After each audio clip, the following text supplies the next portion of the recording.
pour finalement une installation qui, j'allais dire, ne paye pas de mine en réalité, mais qui a ultimement une vocation à être très très efficace, puisqu'on parle de sécurité de nos piétons. Et c'est toujours important de déployer tous les moyens qui sont nécessaires pour s'assurer que le moins possible d'accidents puissent arriver.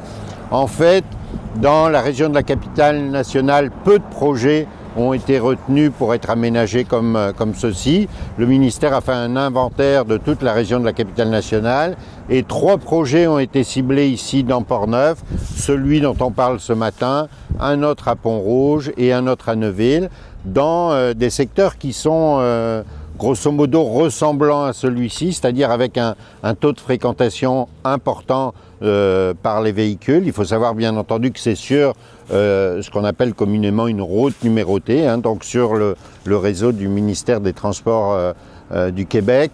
Donc un achalandage important, une route large, et puis aussi, bien entendu, des activités à proximité de ces endroits. Ici, particulièrement, on parle de l'école. Vous savez, il y a une brigadière ou un brigadier qui est là tous les jours durant l'année scolaire pour aider nos enfants à traverser.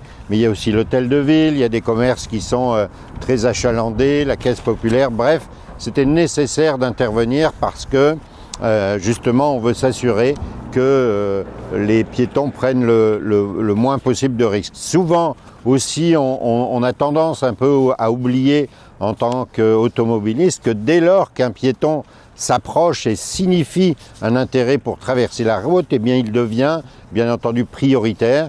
Donc le fait d'ajouter ces feux clignotants qui vont être activés par ce petit bouton poussoir, eh bien vont permettre à l'automobiliste de voir mieux encore que le piéton s'apprête à traverser.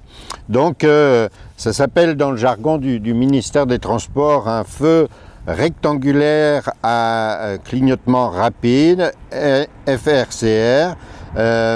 Donc on a aussi quelques travaux qui restent à être complétés ici. Vous remarquerez que le signalement au sol, finalement, le lignage n'est pas complété. Il faut attendre que les nuits fassent, puisque les travaux vont se faire de nuit, pour déranger le moins possible la circulation. Il faut savoir qu'il faut attendre des températures minimales de 10 degrés la nuit pour pouvoir faire la peinture. Non, mais ça devrait se faire bien entendu dans les semaines qui viennent. Et puis aussi un aménagement au niveau de la bordure de trottoir pour que ce soit qu'il n'y ait pas de danger pour le piéton. Donc voilà grosso modo ce qu'on voulait vous annoncer ce matin. C'est une bonne nouvelle. Donc 3 équipements installés dans Portneuf, dont celui-ci. Alors écoutez, j'ai bien hâte de voir l'ensemble des travaux finalisés, mais surtout je suis très heureux de savoir qu'on prend soin de nos piétons. Et puis tout ça s'intègre, et je ne veux pas se couper le travail de la ville de Saint-Raymond, mais tout ça s'intègre aussi dans un travail de réflexion avec le MTQ concernant l'usage, notamment durant l'été, de cette rue Saint-Joseph. Je sais que la ville travaille pour essayer de rendre ça plus vivant encore durant l'été, à savoir pouvoir peut-être permettre de mettre des terrasses. Donc c'est un plan d'ensemble qui est à la fois dans l'esprit de la municipalité, de la ville de Saint-Raymond, mais aussi des autorités du MTQ. Hey, bonjour tout le monde, merci Vincent. Madame le MTQ qui est ici aussi présent, merci d'être là. Je pense que c'est une infrastructure donc, qui est nécessaire dans des villages comme chez nous et comme ailleurs.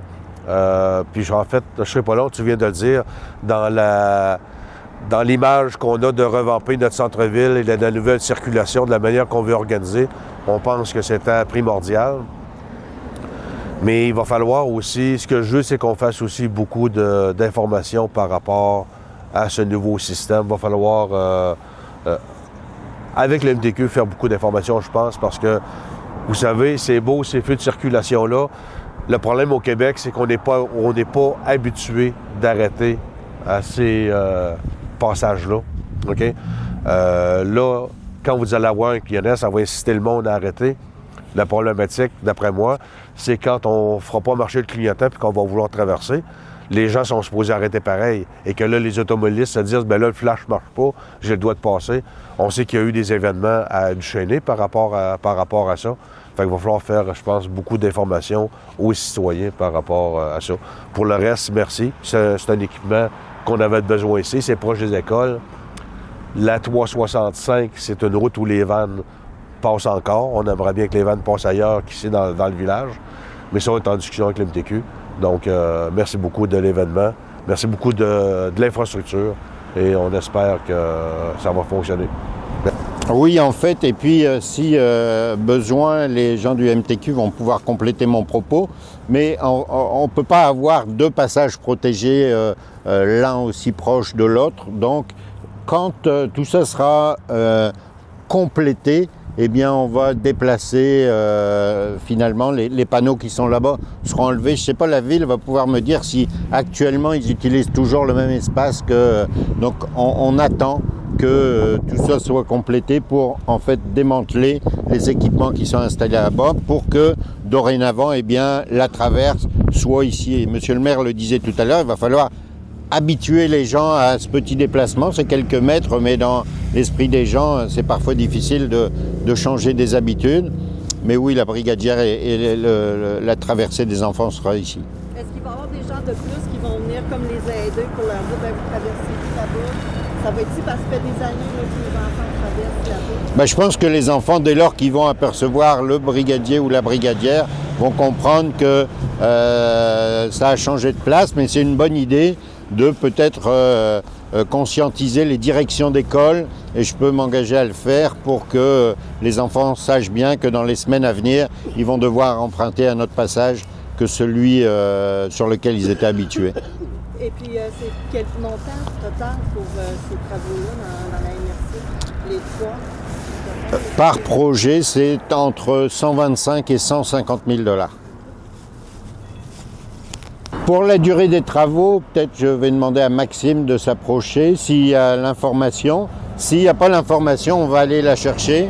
Qu'est-ce qui justifie que ce soit ici? Bien, je le disais tout à l'heure, une route donc qui appartient au ministère, qui est sous la responsabilité du ministère des Transports, une route qui est large, plus large que bien des routes qu'on peut retrouver dans les centres-villes habituels, une route qui est hautement fréquentée, et puis une route qui dessert finalement des infrastructures, qu'elles soient scolaires ou des infrastructures commerciales qui engendrent un grand flux de piétons. Alors, l'autre est à Neuville, au croisement de la rue 138 et de la rue Corval, et l'autre à Pont-Rouge est au niveau de l'école. C'est aussi exactement un endroit aussi névralgique que celui-ci. Pour l'instant, l'inventaire a été fait par les autorités du MTQ dans toute la capitale nationale, et les trois seuls points où il était envisageable d'installer une telle infrastructure sont ceux qui sont énoncés ici. Donc à moins de changements radicaux dans l'achalandage de routes à certains endroits, pour l'instant, il n'y a pas d'autres travaux planifiés. Automobile, j'ai pas les chiffres exacts, mais de mémoire, c'est environ 8000 véhicules jour qui circulent sur cet axe routier-là ici. En termes de piétons, j'ai pas le nombre de piétons là, qui peut être susceptible d'utiliser la traverse quotidiennement. Mais c'est ici, entre autres, le site a été retenu principalement encore en raison du fort débit routier. Donc, M. Caron mentionnait là, les critères, que ce soit la vitesse affichée, que ce soit le débit routier ou la largeur de traversée. Ce site ici, c'était majoritairement le débit de routier important qui a justifié l'aménagement de la traversée. La sécurité qui peut être faite, là, on a les données d'accident de la SAAC, on est capable de faire des différents constats. C'est pas une question d'incident qui est survenu qui a amené à l'ajout du dispositif. C'est vraiment c'est un dispositif qui est obligatoire. Donc, la norme en signalisation, comme c'est fait au ministère, c'est une norme qui est applicable ministère, réseau municipal. Puis lorsque quelque chose est obligatoire, selon le code de la sécurité routière, il doit être implanté. Donc ici, si les critères sont rencontrés, ce dispositif-là doit être installé. C'est pas un choix, là, donc c'est une obligation dans certains cas. Mais comme je vous dis, là, c'est un investissement du ministère des Transports et de la Mobilité durable sur son réseau. La rue Saint-Cyril ne fait pas partie du réseau du ministère. Donc si un geste comme celui-ci était posé, ce serait à l'initiative de la municipalité.